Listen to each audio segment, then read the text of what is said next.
Assalamualaikum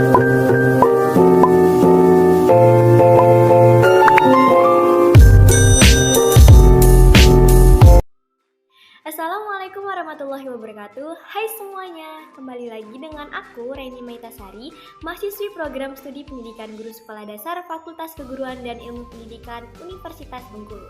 Nah, di video sebelumnya aku udah ngebahas nih mengenai tugas dan tanggung jawab dari manajemen pendidikan. Di video kali ini aku mau ngebahas mengenai fungsi-fungsi dari manajemen pendidikan. Apa aja ya fungsi dari manajemen pendidikan? Yuk kita bahas.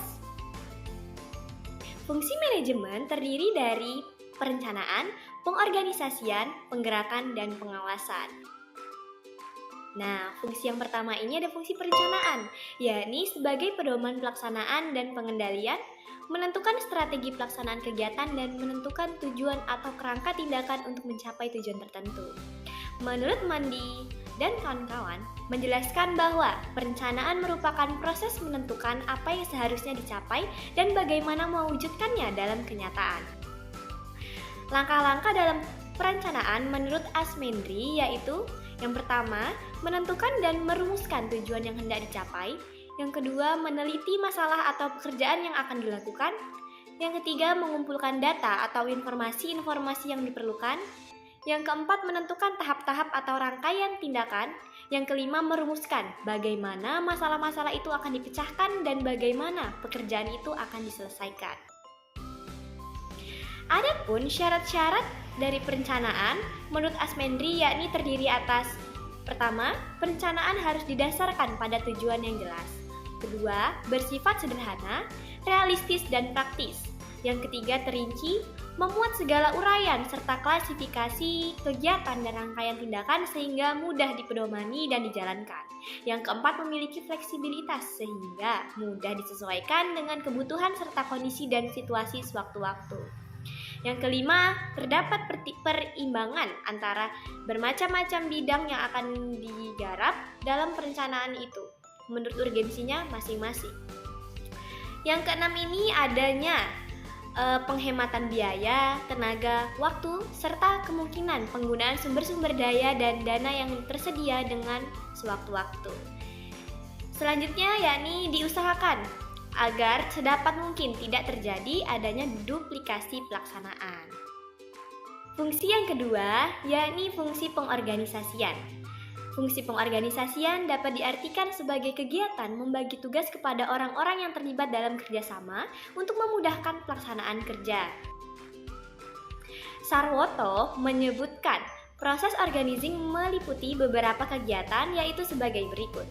Yang pertama, perumusan tujuan. Tujuan harus dirumuskan secara jelas dan lengkap baik mengenai ruang lingkup sasaran dan sarana yang diperlukan serta jangka waktu pencapaian tujuan. Nah, yang kedua ini ada penetapan tugas pokok. Hal yang harus diperhatikan dalam hal ini yakni tugas pokok harus merupakan bagian dari tujuan dan tugas pokok harus dalam batas kemampuan untuk dicapai dalam jangka waktu tertentu.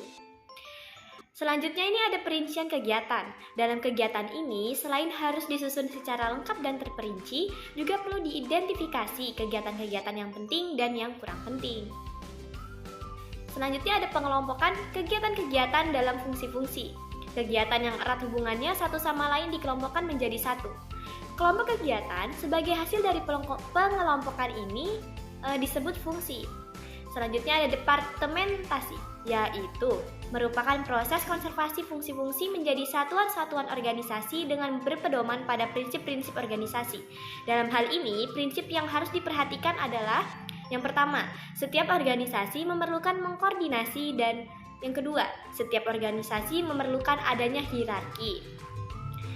Baiklah, selanjutnya ada pelimpahan otoritas. Otoritas dapat diartikan sebagai kekuasaan atau hak untuk bertindak atau memberikan perintah untuk menimbulkan tindakan-tindakan dari orang lain.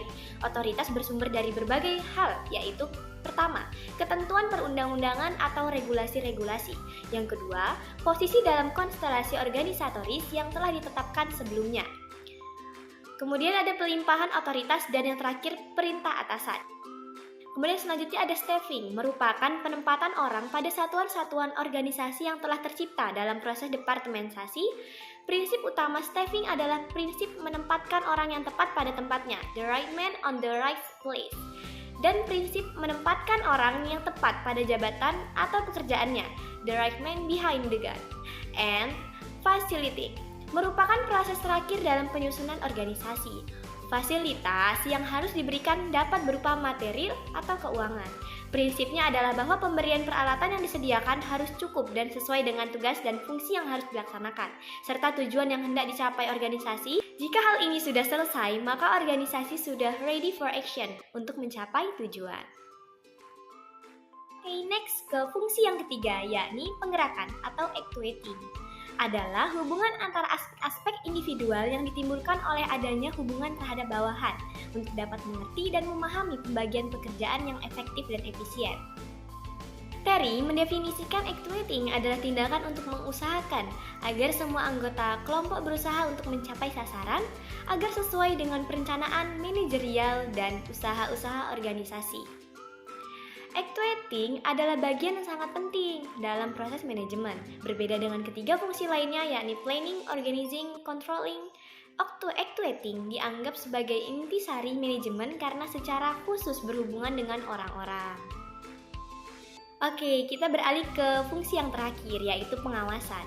Pengawasan adalah proses penentuan apa yang dicapai berkaitan dengan standar apa yang sedang dihasilkan, penilaian pelaksanaan, serta bila mana perlu diambil tindakan korektif.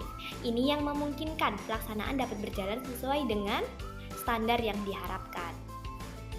Menurut Baharudin, tujuan pengawasan menurut konsep sistem adalah membantu mempertahankan hasil atau output yang sesuai dengan syarat-syarat sistem.